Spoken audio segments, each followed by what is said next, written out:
எல்லாரும் நல்லா இருக்கிறீங்களா?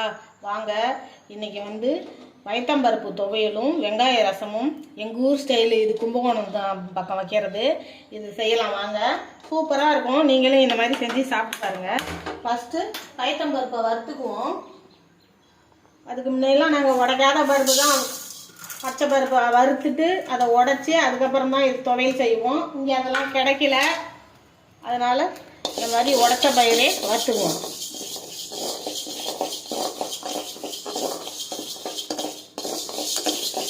இந்த வெங்காய ரசமும் பாசிப்பருப்பு துவையலும் சூப்பராக இருக்கும். இந்த மாதிரி நீங்கள் செஞ்சு சாப்பிட்டு பாருங்கள்.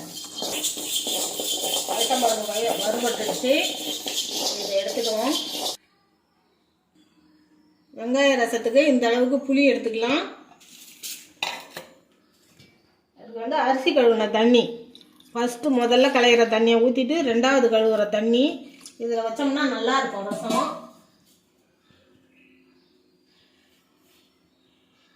உப்பு போட்டுக்கலாம். இதை கரைச்சி எடுத்துக்குவோம். வெங்காய ரசம் வைக்கிறதுக்கு உங்கள் கடாய் எடுத்துக்கலாம்.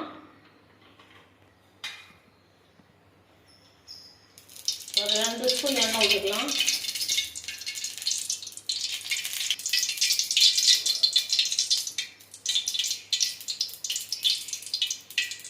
பாருங்க, கொஞ்சமாக வெந்தயம், தோண்டு ஜீரகம் சேர்த்துக்கலாம். வெங்காயம், சின்ன வெங்காயம் போட்டிருக்கேன் இன்னைக்கு, சின்ன வெங்காயம் சேர்த்துக்குங்க, நல்லாயிருக்கும். வெங்காயம் நல்லா வதங்கட்டும். ஒரு 3 காஞ்ச மிளகா,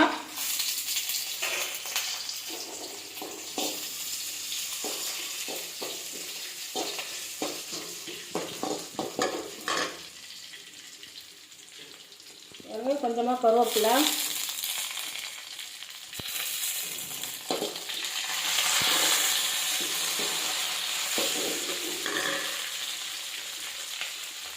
கொஞ்சம் பெருங்காயத்தூள் போட்டுக்கோங்க.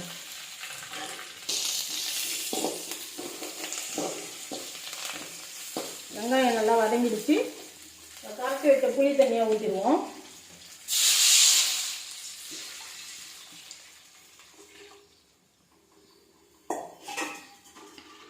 அவ்வளவுதான்.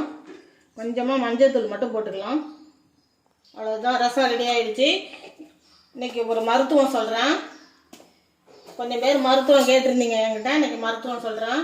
வெத்தலை சாரும் இஞ்சி சாரும் எடுத்து ரெண்டும் ஒன்றா கலந்து ஒரு கண்ணாடி டம்ளரில் வைங்க. அது அடியில் அந்த உப்பெல்லாம் இறங்கிடும். மேலே தெளிவாக இருக்கிற நீரை எடுத்து அதில் வந்து கொஞ்சம் தேன் கலந்து 3 நாளைக்கு சாப்பிடுங்க. அந்த மாதிரி சாப்பிட்டா நெஞ்சில் நுரையீரலில் உள்ள சளியெல்லாம் வெளியில் வந்துடும்.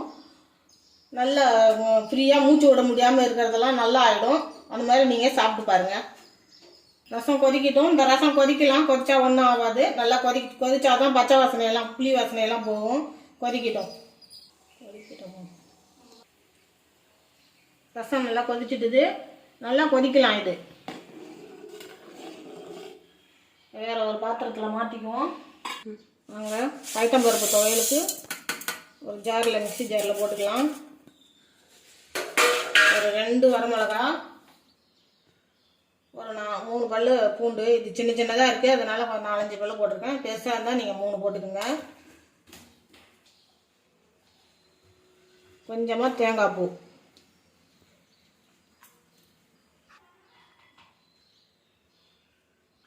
இதுக்கு தேவையான உப்பு. இது ரொம்ப உப்பு தாங்காது, அதனால் உப்பு கம்மியாக போட்டுக்குங்க.